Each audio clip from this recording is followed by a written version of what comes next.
So one of the leadership traits that we kind of so we have like 7 areas that we assess people on for our leadership courses and identify kind of where people's weaknesses are, where their strengths are before we start training.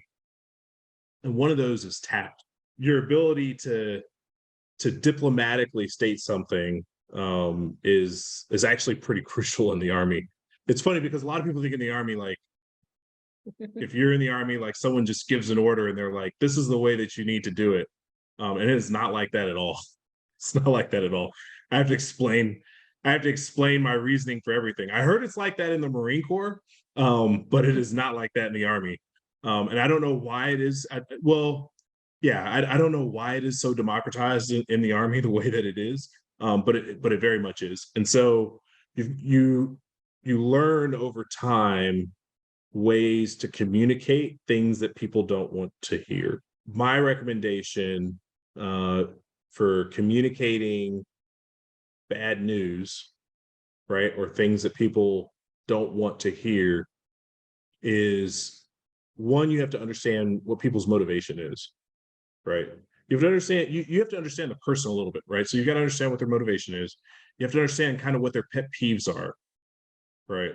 And who it is that you're dealing with. And the reason I say what their pet peeves are is because you've got certain people, and I'm just using bosses, but I've had clients as well where like the word can't like sends them into orbit, right? And so people have certain, like I said, everybody's got their little nuance, and people have certain nuances that like can't will send them into orbit, and it'll prevent them from hearing anything else that you're saying because all they heard you say was can't do something. Whereas if you use a different set of words to communicate the same thing, they might be a little bit more open to understanding.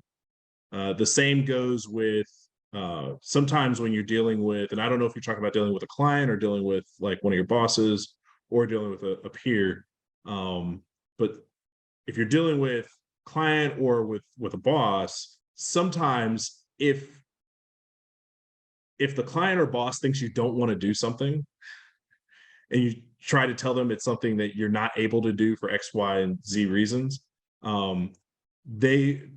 people say they don't jump to conclusions. They have a tendency to jump to conclusions, and it's a natural response to being human, right? So we have schemas that we work through to help us make judgment decisions quickly, right?